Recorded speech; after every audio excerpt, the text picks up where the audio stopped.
Well, it is the age-old question. Can you look good? Can you feel good while eating delicious food? Meghan Telpner says yes, and she proves it in her new book. It is called the UnDiet Cookbook, 130 gluten-free recipes for a healthy and an awesome life. It has to be awesome as well. Absolutely. What makes it awesome, Meghan? Well, what I go through in the book and all the work that I do is the idea that we can choose happiness in any given moment. Cool. And so eating a salad angry isn't going to heal you. That's so funny. That was the one comment I did see. You can eat a million salads, but if you're not happy about eating that salad, you're not going to feel good about it. Yeah. Exactly. And that's where the awesome comes in. Okay. So bringing that amazing attitude towards the choices we make for our lives. Very cool. I think a lot of people get intimidated when we start talking about gluten-free, dairy-free, vegan, all of those things because they don't feel it's as accessible and it's not as easy. But you've brought us in some great recipes that look pretty easy to me. Yes, they are. Take us through? Yes, absolutely. They are all easy. And what I brought today was an example of how we can prep and take our food with us for lunches and stuff, which will cut back on some of the poorer choices we make in those moments when we're really hungry and need to grab something. Right, right. Especially with weather like today when you don't know how long it's going to take you to get places. True, very true. So I have, here's a smoothie, and this is a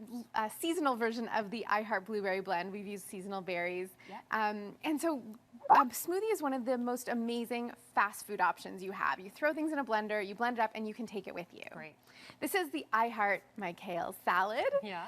So we have fresh kale, and the trick with a kale salad, which a lot of people don't know, is it needs a good rub down. Kale needs a massage, it needs some love. Oh, what do you mean? So what do you do?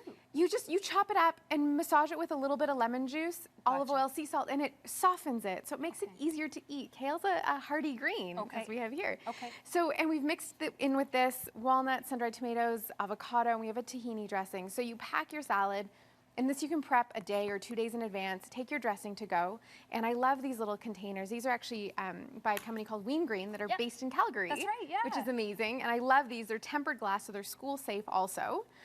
And so this is something you can just grab and take with you or prep and have when you come home at the end of the day. Can I ask you, a lot of people kind of freak out when we start talking about even vegetarian diets because they feel they don't have enough protein. Right. They feel they won't be full for a long time. Yes. And when we talk about salads, I think it's fair enough to say sometimes that protein isn't really there. It doesn't feel like a meal. Exactly. That is very true. And this salad in particular is one of the heartiest, most satisfying ones, I think because it's got the walnuts and all the fat in it with the avocado. Okay. But I also offer options in my book for people who want more protein in their diet. Yes. So for example, here we have the takeaway taco salad, and this is the vegan version. So we've got quinoa at the bottom, our black beans, our layered vegetables, and a cashew cream cheese. So it's gluten-free, dairy-free, but you can also swap out the beans and quinoa and use a ground beef, a pastured ground beef, so that if you want more protein or you're kicking it grain-free, those options are available.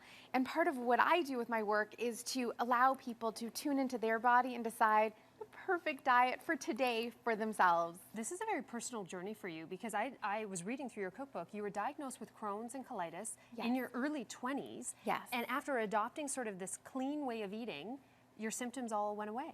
It's true, yes. So it was adopting a clean, chemical-free diet. And it wasn't like, I wasn't strictly vegan, I wasn't paleo, I wasn't following any plan. It was just cooking in my own kitchen. But the other component to that was also adopting a positive attitude, which goes a long way.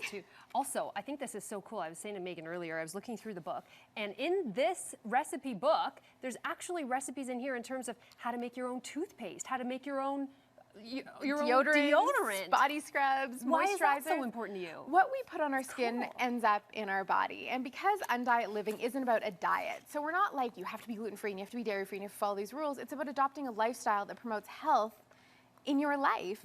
And paying attention to what we're putting on our skins and the companies we're supporting is all part of that shift in a more positive, awesome life. Can we get one last shot, if we can, just of this, because I've never seen someone so beautifully brush their teeth in a headscarf, okay? This is like... That's how I look every morning when I'm brushing my teeth. Woke up like this. Meghan, thank you so much for being here. We're so excited. You have an event tonight at the Cookbook Company Cooks. If you want to find out more, you can head to their website. It is cookbookcooks.com. It goes at 6:30. We're going to head over to